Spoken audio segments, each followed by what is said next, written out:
Salut à tous, ici Reg, bienvenue dans la vidéo actualité cinéma, série et un petit peu jeux vidéo de la semaine. Aujourd'hui, pas mal d'actualités intéressantes, on va évidemment en parler, mais encore une fois, je fais pas juste un listing bête et méchant de l'actualité. J'ai envie qu'on en débatte, je lis vos commentaires et j'y réponds dans les vidéos lorsque j'ai quelque chose à dire. L'objectif, c'est que je vous donne mon avis et qu'on en parle, mais je mettrai quand même un timecode dans la description et dans le commentaire épinglé avec toutes les actus, même si encore une fois, je vous incite à vous intéresser à tout ce qui se passe. Mais avant de commencer, j'aimerais remercier le partenaire officiel de cette vidéo, c'est CyberGhostVPN et ses 38 millions d'utilisateurs et presque 5 sur 5 sur Trustpilot. Vous les connaissez, c'est le meilleur moyen de soutenir la chaîne, mais c'est aussi un service utile que j'utilise. Il faut le savoir, nous avons l'un des pires catalogues streaming au monde. Si vous changez de pays, vous allez le voir doubler, ce n'est pas une blague. Ce que je vais faire, c'est que je vais aussi rajouter un lien avec tous les sites qui vous permettent de trouver dans quel pays se trouve tel film pour vous faciliter la tâche. Ensuite, vous prenez un VPN au Canada, aux États-Unis, Royaume-Uni, Italie, Belgique, Suisse, plein de pays qui ont la VOSTFR et même la VF pour ceux que ça intéresse. Quelques exemples, sur Netflix, vous avez déjà Bad Boys 4 qui est disponible et l'une des meilleures séries de ces dernières années, Scavengers Reign. L'un des meilleurs films de cette année, Challengers, est disponible sur Prime Video, oui, déjà. Sur Disney+, vous avez le nouveau film La planète des singes, vous avez Kinds of Kindness ou même encore Vice Versa 2. Oui. Sur Apple, qui est disponible dans votre abonnement Canal et que vous devez regarder via l'application Apple et non via MyCanal, il y a la version longue de Napoléon, la version Director's Cut qui rajoute presque 1 heure au film. Et sur Max, c'est la fête. Et aussi, Max, il faut l'utiliser via l'application Max et pas via MyCanal. Et vous pouvez facilement le faire pour regarder Horizon de Kevin Costner, Civil War, Le Garçon le Héron, Furiosa en 4K Ultra HD. Et à la fin du mois, il y aura aussi de disponibles Maxine et Trap que j'ai beaucoup aimé. Pour les gros consommateurs de YouTube, vous pouvez avoir YouTube Premium, donc pas de publicité, vous pouvez télécharger les vidéos, les mettre en mode podcast et pour ceux que ça intéresse, mieux soutenir les créateurs. Vous prenez un pays de l'Union Européenne comme la Roumanie ou la Bulgarie et c'est beaucoup moins cher et si vous n'y arrivez pas, il y a plein de tutos en ligne qui vous expliquent comment faire. Vous serez en bien plus grande sécurité qu'un VPN, que ce soit sur la Wi-Fi de l'université, de l'aéroport, de l'hôtel ou même de chez vous. Vous pouvez partager un compte avec 7 personnes au total, c'est disponible sur tous vos appareils préférés et c'est super simple d'utilisation. Vraiment, tout le monde peut le faire. Vous pouvez essayer par vous-même car vous êtes satisfait ou remboursé sous 45 jours et vous avez une assistance technique en français 24h7. Utilisez le lien dans la description et dans le commentaire épinglé afin de vous abonner à CyberGhostVPN et bénéficier de 83% de réduction plus 4 mois gratuits.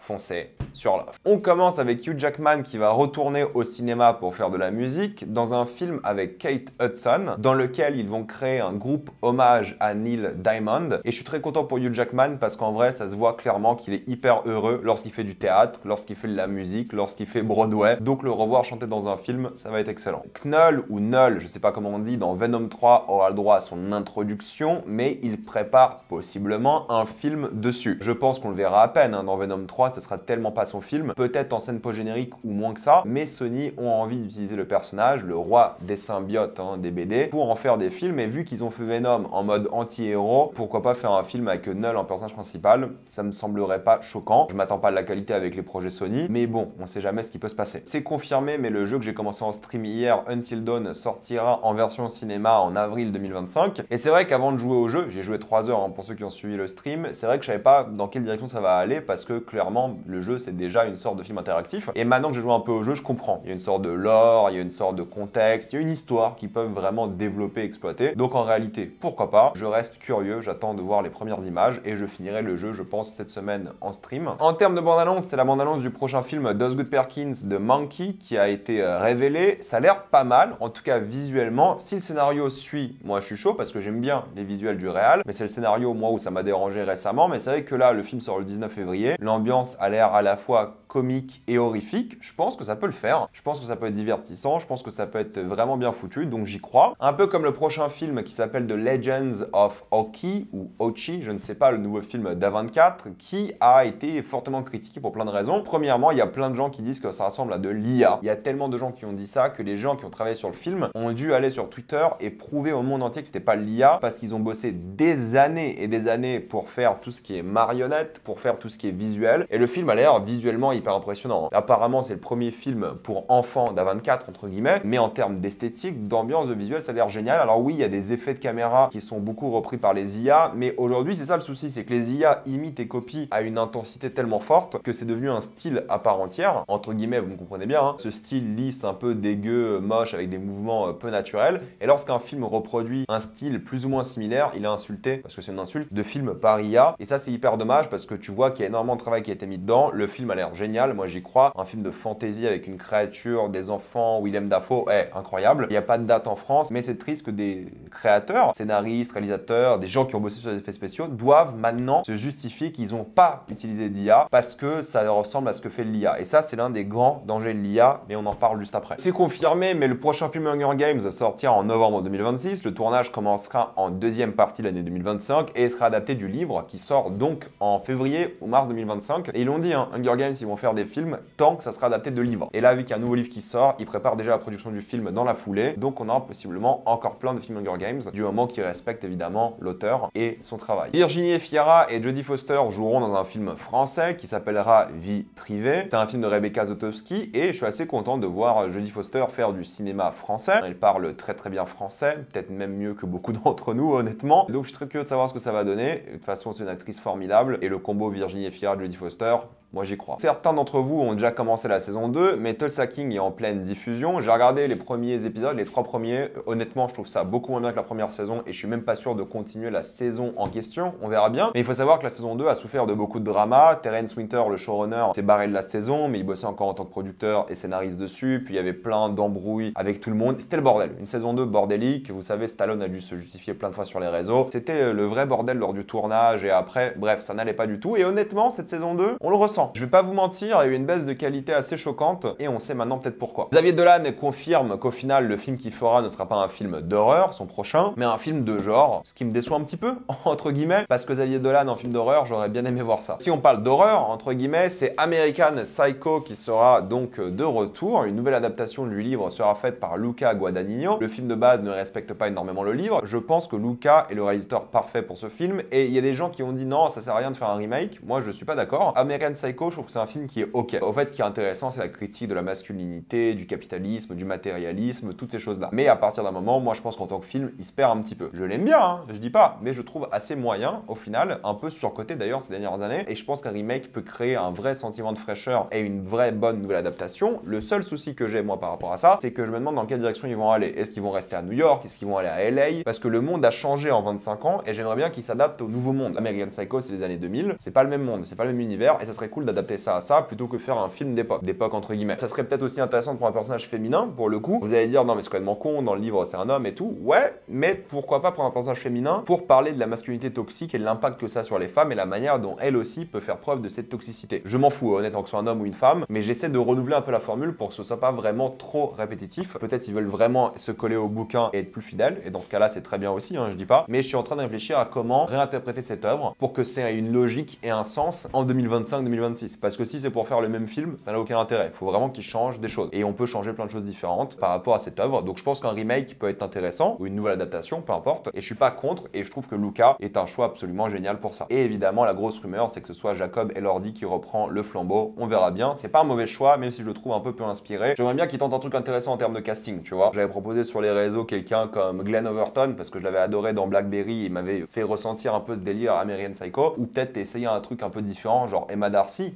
Pourquoi pas? C'est confirmé, FNAF 2 sortira en décembre 2025. Le premier était à chier, je vais sûrement garder le deuxième pour les stats, mais honnêtement ça donne pas envie. Espérons qu'il s'améliore. Karate Kid a le droit à sa première affiche. À la base le film devait sortir en décembre, mais évidemment c'était pas possible. Et là il sortira en mai. Ça donne plus ou moins envie. Ce crossover de légende, ça s'appelle Karate Kid Legend, ça peut être intéressant, donc pourquoi pas. Les films Creep auront le droit à un spin-off télé. C'est des films d'horreur vraiment malsains, vraiment glauques, que moi j'ai bien apprécié. Donc si vous avez jamais vu Creep, honnêtement je vous conseille. Mais une série télé sortira le 15 novembre sur Shudder, donc pas chez nous. Ça peut être intéressant aussi. Le format série télé peut vraiment marcher pour cette œuvre. Werewolves a montré sa première bande-annonce. C'est un film en mode The Purge, mais au lieu d'avoir des criminels qui viennent la nuit pour te tuer dans ta maison, c'est des loups-garous qui viennent, et c'est tout un monde où ils se préparent à la purge des loups-garous, et ça a l'air incroyable. Ça a l'air d'être un film série B complètement stupide, ridicule, fun, assumé. Moi j'ai hâte de voir ça. Il sortira sortira peut-être en VOD, peut-être en salle chez nous, on n'a pas de date, mais ça a l'air plutôt kiffant. Là où The Wolfman, la nouvelle production de Blumhouse, me déçoit un petit peu dans les visuels et dans l'ambiance, c'est une nouvelle adaptation énième de Wolfman. J'ai pas été convaincu par la bande-annonce, j'avais bien aimé le teaser, là la bande-annonce pour moi on a trop révélé et ça m'a beaucoup moins intéressé. On verra bien, ça sort le 15 janvier au cinéma, pourquoi pas. Et si on parle de Blumhouse, un studio qui n'a pas vraiment produit grand chose d'intéressant d'un point de vue cinématographique, à quelques exceptions près, ont décidé de faire une alliance avec une boîte d'intelligence artificielle qui s'appelle MovieGen, qui pour l'instant peut créer des clips de 1080p de 16 secondes maximum. Et Blumhouse a engagé plein de réalisateurs pour bosser sur l'IA. Et ça me dégoûte, et vous inquiétez pas, je vous prépare une grosse vidéo sur l'IA, je suis en train de récolter plein de news dessus depuis des mois. J'en attends encore quelques-unes et je vais lancer ça. Mais ça me dégoûte parce que l'IA en tant qu'outil pour les réalisateurs top, pour créer des séquences entières de 16 secondes, en vrai ça dégoûte. On verra bien, mais je suis méfiant. L'amour ouf qui est sorti la semaine dernière a changé complètement sa fin. Alors je vais pas vous la révéler ici ou la spoiler, mais grosso modo le film devait se finir en musique, avec une grande scène en mode comédie musicale de danse qui faisait référence à une scène au début du film. Et lorsque tu regardes le film, moi j'en ai parlé dans ma critique, t'as vraiment cette impression-là. T'as l'impression que le film devait se finir sur une séquence de danse qui a été coupée au montage. La séquence a été montrée à Cannes, c'est une séquence qui durait pas mal de temps, donc oui, d'où la fin abrupte du film, d'où la fin étrange du film. C'est dommage, moi j'aurais bien aimé que le film se finisse en musical, parce que l'un des défauts d'après moi c'était aussi la fin. Un choix étrange, bizarre, mais voilà, c'est un choix qui a été fait. En termes de box-office, l'amour ouf, c'est pas un démarrage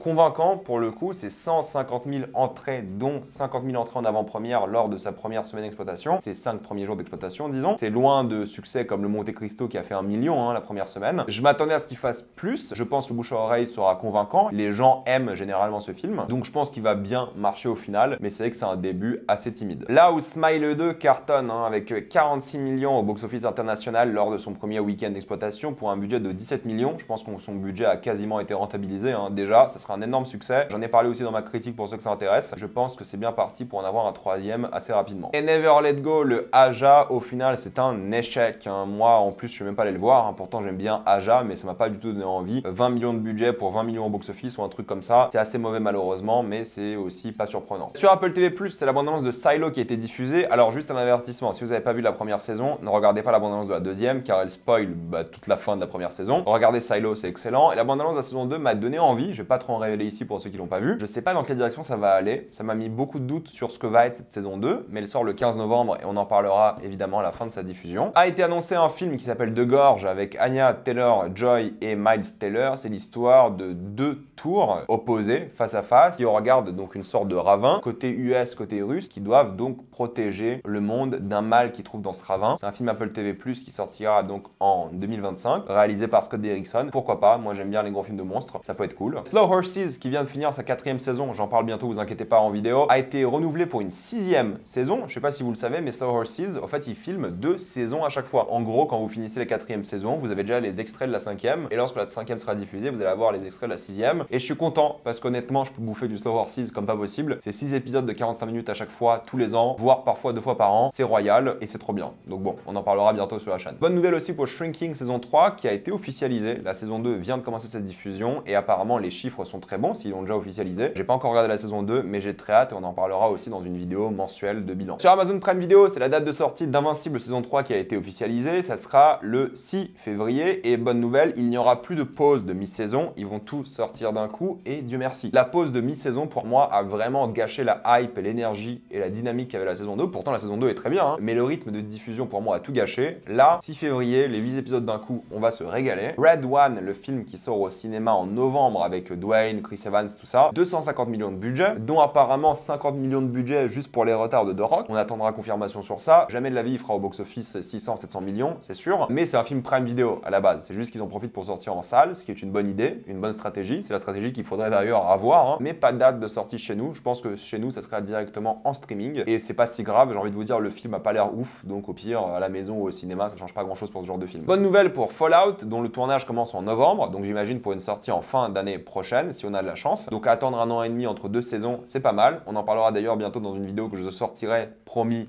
dans quelques semaines. Elle est déjà écrite, faut juste que je la tourne et j'attends encore quelques informations, mais on en parlera de ce phénomène. Et concernant la série God of War, qui est prévue maintenant depuis quoi, 3-4 ans, si je dis pas de bêtises, la série était apparemment écrite, alors pas intégralement, mais les scripts étaient satisfaisants et plaisaient à Amazon et à PlayStation. Mais malheureusement, Ralph Jenkins, qui travaillait dessus, a décidé de quitter le projet. On ne sait pas s'il a été viré ou s'il s'est barré, mais au fait, Amazon veulent tout recommencer et reprendre le projet à zéro. Donc ne vous attendez pas à un projet God of War avant au moins 2027-2028, mais ça devrait se faire. Et normalement, Sony et Santa Monica Studios travaillent dessus. Donc en théorie, ça devrait être bien. Mais là, ils refont tout depuis le début, donc ça va encore traîner pendant quelques années. Mais oui, le projet est encore vivant. Et oui, c'est du live action. Chose assez rigolote, mais Alien Romulus sortira en VHS. Pourquoi? Pourquoi pas, j'ai envie de vous dire. Je trouve que c'est une approche assez cool en termes de marketing et stylée. Et ça sera une sorte d'élément collector plutôt sympa. On a une date de sortie pour Daredevil, c'est maintenant confirmé par Disney. C'est le 4 mars 2025. On aura, j'imagine, les premières images vidéo bientôt. Je suis assez impatient de voir ce que ça va donner, tout de même. Un film sur le prince charmant va se faire et honnêtement, j'en ai rien à faire. J'entends ça, je m'en fous. Mais attention, parce que le réalisateur, c'est Paul King, qui s'est occupé de Paddington, qui s'est occupé de Wonka, qui étaient tous des projets très bons. Donc, vu que c'est Paul King, moi j'y crois un petit peu. Vous le savez, la semaine dernière est sortie la série sur Netflix Tomb Raider, avec évidemment Lara Croft de retour, une série d'animation, et ça a énervé tous les incels d'internet et tous les hommes qui n'ont jamais touché de femme de leur vie, car au fait, Lara Croft, d'après eux, était beaucoup trop masculine dans son apparence. Dites que vous n'aimez pas les femmes. C'est ok de ne pas aimer les femmes, il n'y a aucun problème. Mais si vous voyez Lara Croft et vous vous dites ah non, ça c'est trop masculin, et que vous n'aimez pas son corps animé, on parle quand même de pixels, soyons honnêtes, si vous la trouvez pas assez féminine, alors que c'est juste une femme extrêmement sportive, j'ai peut-être d'autres nouvelles à vous annoncer, j'ai envie de vous dire. J'ai pas vu la série me donne pas envie, mais se plaindre du physique de Lara Croft, qui est une archéologue sportive, star d'action, c'est ridicule. Parce que ces tocards veulent, disons les choses, c'est une Lara Croft gros seins, grosses fesses, silhouette fine, une version fétichisée, féminine, pas du tout réaliste, et encore le réalisme en théorie on s'en fout, mais c'est ridicule au fait. Mais pour ceux qui ont vu la série, dites-moi ce qu'elle vaut. Moi honnêtement, je pense pas que j'aurai le temps de la regarder. Si on parle de Netflix, c'est Daniel Craig et Ryan Johnson qui travaillent évidemment sur Knives Out, sur la trilogie, qui sont en colère par rapport à Netflix, qui sont d'ailleurs apparemment très enragés, si on peut le dire, par rapport au PDG et autres. En gros, qu'est-ce qui s'est passé? Vous le savez, Knives Out a été racheté par Netflix pour une somme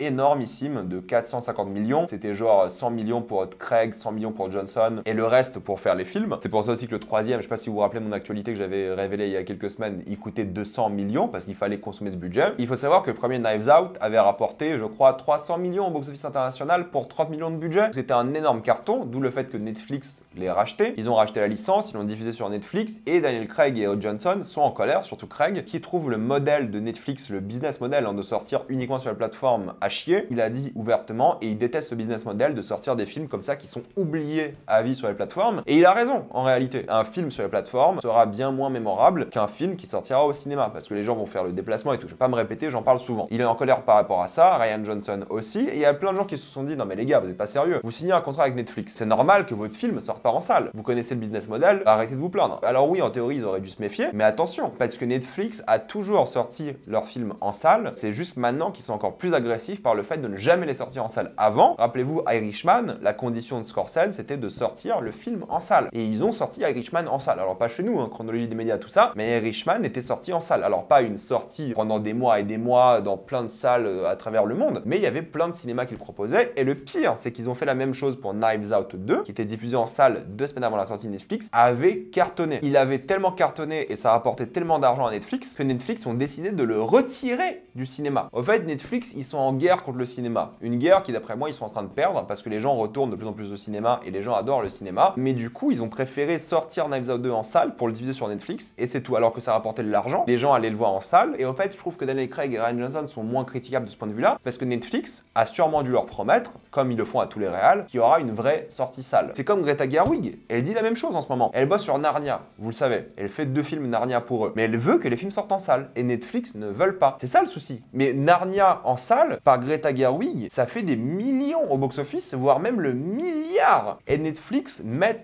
1 milliard de côté pour le sortir uniquement sur leur plateforme. Et forcément, c'est pour ça qu'il y a de moins en moins de réals qui veulent bosser pour Netflix. Il y a moins en moins de gens qui prennent le risque parce qu'ils veulent sortir leurs films en salle. Ils comprennent à quel point c'est important. Donc c'est normal que Johnson et Craig soient énervés. C'est tout à fait compréhensible. Surtout si des promesses ont été faites et pas respectées. Et surtout, c'est illogique. D'un point de vue business, c'est bien mieux de sortir en salle. Ça rapporte bien plus d'argent. Mais Netflix sont têtus et ils veulent tuer les cinémas. C'est ça la vraie raison. Ils préfèrent sortir des films comme Electric State avec un casting hyper moderne et populaire. Mais c'est horrible. horrible. La bande-annonce a été diffusée, le film sort bientôt, en mars si je dis pas de bêtises, mais c'est affreux, c'est immonde. Visuellement c'est hideux, ça donne pas du tout envie, on dirait un téléfilm à 300 millions de dollars, parce qu'apparemment c'est le coût du film. Ça sera numéro 1 sur Netflix pendant quelques jours, et après tout le monde va l'oublier, parce que ça a l'air vraiment nul, je suis désolé, c'est la vérité. C'est comme le téléfilm là que j'ai vu avec Taron Egerton, une sorte de huis clos dans un aéroport, ça a l'air vraiment tout pété aussi, genre ça a l'air ok tu vois, mais c'est un téléfilm Netflix, ça donne pas envie, je suis désolé. C'est triste de voir des stars faire des téléfilms à la con, bah après j'imagine c'est bien payé, ces films coûtent cher, mais c'est dommage. Mais vous savez ce qui est dommage, c'est se foutre la honte à l'international avec France 2 et le JT de France 2 qui faisait une sorte d'interview par rapport à la sortie du film Superman, le film documentaire sur Christopher Reeves, et ensuite ils ont fait une sorte de transition par rapport à la suite de Superman, donc le film qui sort en juillet de l'année prochaine, et pour montrer le film qui sort l'année prochaine, ils ont diffusé plusieurs extraits en IA, des mélanges assez hideux qui étaient en réalité des plans de Man of Steel mais refaits en IA avec la tête mal intégrée de David Corenswet dessus ou juste la tête de Henry Cavill qui était un plan pour plan de Man of Steel mais en mode IA. J'en ai parlé rapidement sur les réseaux et je comptais pas en reparler ici parce que je trouvais juste ça honteux, mais James Gunn a réagi. James Gunn a dit que c'était dégueulasse, il a mis 3 emojis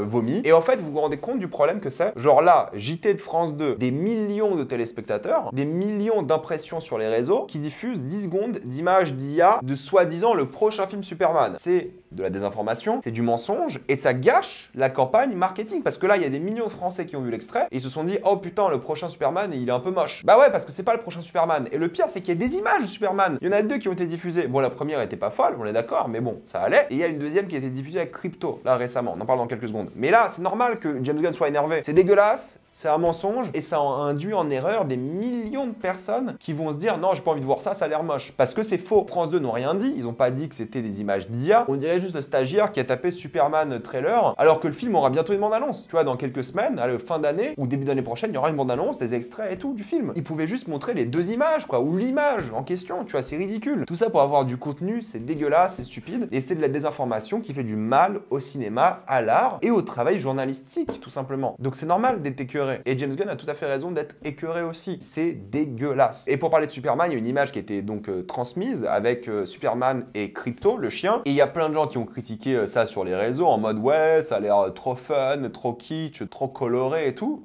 Les gars, ça a l'air incroyable. Pour une fois qu'ils assument un Superman full science-fiction, optimiste, coloré, avec des bonnes vibes, genre lueur d'espoir, le Superman des BD. L'approche Zack Snyder, moi j'aime pas, parce que c'est Zack Snyder, mais c'est pas Superman ça. Il y a des variantes de Superman comme ça dans les comics et tout, mais ça, cette approche science-fiction optimiste avec le monde directement galactique, je pense que c'est une très bonne approche, très bonne idée. Un chien avec des super pouvoirs, ça a l'air exceptionnel, je suis désolé, hein, ça a l'air trop bien. C'est ça que je veux voir dans Superman, c'est cette vibe qu'on n'a pas eu depuis hyper longtemps. Un Superman joyeux, bon, qui aura une vraie menace, des vrais soucis, mais qui sera coloré, positif, optimiste, et moi ça me donne envie. Je suis désolé, ça a l'air trop bien. Et si on parle d'une autre série DC, c'est la première série du nouveau DCU, Creature Commandos d'animation en tout cas, qui sera diffusée le 5 décembre sur Max. On dirait de Suicide Squad en mode animation, kitsch, fun, assumé. Pareil, moi je suis fan, je pense que je regarderai, et ça a l'air vraiment trop cool. Le tournage du prochain Conjuring a débuté, moi ça m'intéresse pas du tout. C'est pas le même réal que d'habitude, donc je m'en fous, mais le film sortira en septembre de l'année prochaine. Le prochain, et peut-être même le dernier film de Clint Eastwood, Juré numéro 2, qui sort chez nous en France le 30 octobre et que j'irai voir et j'en parlerai, ne sortira quasiment pas en salle aux États-Unis. Donc, vous avez le dernier film, probablement, d'une légende du cinéma, de peut-être la dernière grande légende du cinéma en vie aujourd'hui, acteur-réalisateur, qui fait son dernier film, qui parle de morale, d'éthique, un film de procès qui a l'air vraiment trop bien, l'apogée d'une carrière d'un homme qui sort à la fin du mois dans 50 salles aux États-Unis. Un gros blockbuster aux États-Unis, ça sort entre 4000 et je crois 6000 salles, si je dis pas de bêtises. Le dernier film de Clint Eastwood, une légende, il a bossé avec la Warner pendant des décennies. Il a bossé avec la Warner toute sa vie en fait. Et ne le sortir que dans 50 salles. Et à la base, il voulait même sortir le film que sur Max. Vous faites ça une légende? C'est dégueulasse. Disons les choses. C'est pas normal. Nous, il sortira en salle, en France en tout cas, donc c'est très bien, on en parlera. Mais franchement, c'est crade. Rick et Morty ont été renouvelés pour une 11e et 12e saison. Oui, vous avez bien entendu, la saison 7 vient d'être diffusée et la saison 8 sortira l'année prochaine. Écoutez, moi je regarde toujours Rick et Morty, je trouve ça rigolo, je regarde avec beaucoup moins de hype et d'excitation qu'à l'époque, évidemment. Rappelez-vous, hein, la hype colossale de la saison 3, mais ça reste sympa. Moi je maintiens que c'est cool. Si je rate quelques saisons, en théorie, je pourrais les rattraper. C'est pas le genre de série que je dois regarder Day One et je suis content que plusieurs saisons se fassent. J'aimerais juste que Dan Harmon fasse autre chose de sa vie. Je l'aime bien en tant que scénariste, donc ça serait bien qu'il fasse autre chose. Après, celui il kiffe,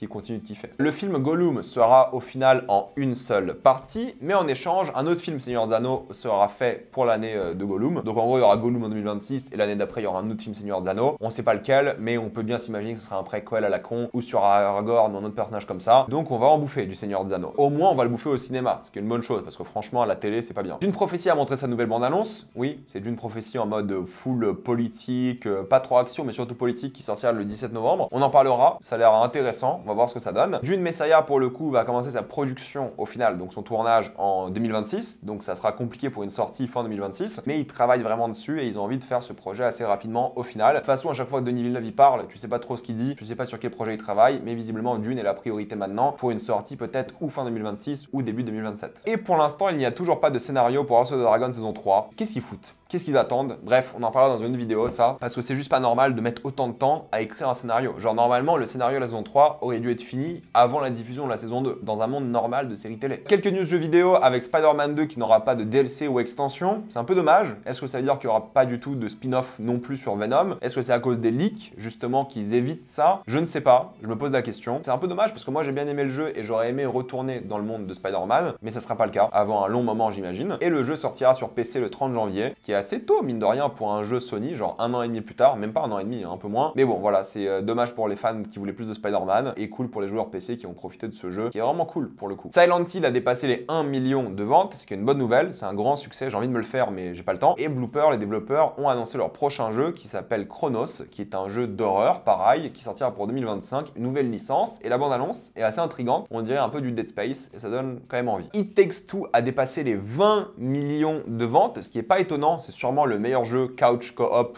de l'histoire, hein, disons les choses, c'est exceptionnel comme jeu. Moi, j'ai toujours pas fini, mais dans les heures que j'ai joué, c'est tellement inventif, tellement bien fait, c'est un petit bijou pour moi, en sachant que j'ai toujours pas fini. Donc, succès mérité. Le jeu 007 avance bien, ça sera visuellement une origin story. On n'a pas d'infos si c'est du FPS, TPS, à quoi ça ressemble, on n'a aucune info, mais ça avance bien. Et apparemment, l'objectif, ça serait d'en faire une trilogie. Donc, pourquoi pas? Ça fait longtemps qu'on n'a pas eu un bon jeu 007. Vous savez, en ce moment, il y a la grève chez Ubisoft, parce qu'il y a plein de raisons différentes, mais il y a plein de médias qui ont dit que la grève se fait à cause du télétravail. Parce qu'en gros, à cause du Covid, ou grâce au Covid plutôt, Ubisoft a mis du télétravail en place pour tout le monde, je crois 5 jours sur 5, et il y a plein de gens qui ont fait leur vie par rapport à ça. C'est-à-dire qu'il y a plein de gens qui ont déménagé loin, parce que vous savez, les gens c'est Ubisoft, ils sont mal payés, de toute façon les artistes sont mal payés, mais ils ont déménagé loin pour vivre dans des plus grandes maisons, pour changer de vie, pour donner une meilleure vie à leurs enfants et des choses comme ça, avec une situation économique viable tout en gardant leur travail. Mais là, Ubisoft revient par rapport au télétravail et va les obliger à revenir quelques jours par semaine, ce qui en soi est ok, tu vois. Pour moi, le télétravail, c'est un truc que tu fais 2 fois par semaine, tu es au bureau, c'est top. Ou alors tu fais 2 fois, 3 fois, la moitié de ton temps de travail au bureau ou chez toi, je trouve que c'est cool. C'est vraiment l'avenir, tu vois. Mais là, vu que tu enlèves des droits à des gens qui ont changé de vie et vont devoir sûrement trouver un autre travail à cause de ça, c'est problématique, c'est triste. Et les médias ont parlé de ça. Sauf qu'en réalité, il y a plein d'autres problèmes par rapport à Ubisoft. Ils ont évidemment des difficultés financières par rapport à la bourse, alors qu'en termes de revenus, ça va, mais il y a quand même une instabilité financière, il y a quand même un reworking qui se fait par rapport à toute l'organisation Ubisoft apparemment, donc les salariés ont peur de perdre leur travail.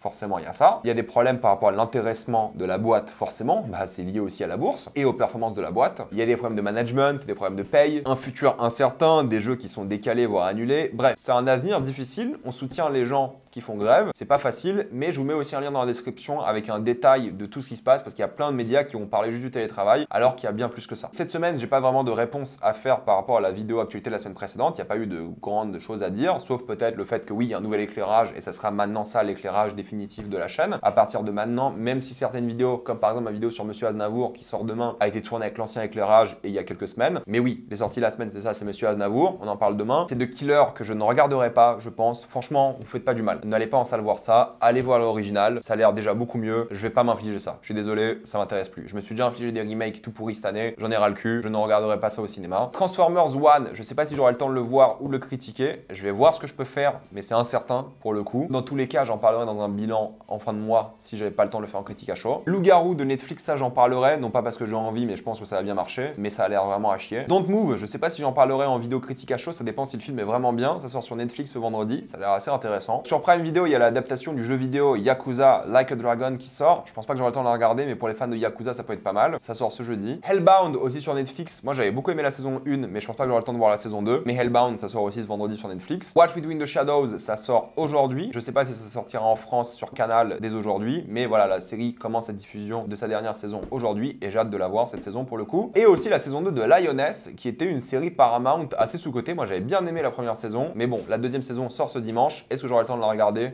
Absolument pas, mais je vous mets quand même ce rappel. Voilà, je vais m'arrêter là, mettez-moi dans les commentaires ce que vous pensez de tout ça, êtes-vous d'accord, pas d'accord? J'ai envie d'avoir votre avis. Avant de quitter cette vidéo, pensez à utiliser le lien dans la description, dans le commentaire épinglé, afin de vous abonner à CyberGhost VPN et bénéficier de toutes les plateformes de streaming en toute accessibilité et sécurité en doublant votre catalogue streaming. Tout ça pour 2,03€ par mois plus 4 mois gratuits. Foncez sur l'offre. Pensez à vous abonner à la chaîne pour voir les prochaines vidéos. Mettez un j'aime, ça aide beaucoup la chaîne. Suivez-moi sur tous mes réseaux pour plus de contenu exclusif. Et moi je vous dis à la prochaine fois. Salut à tous.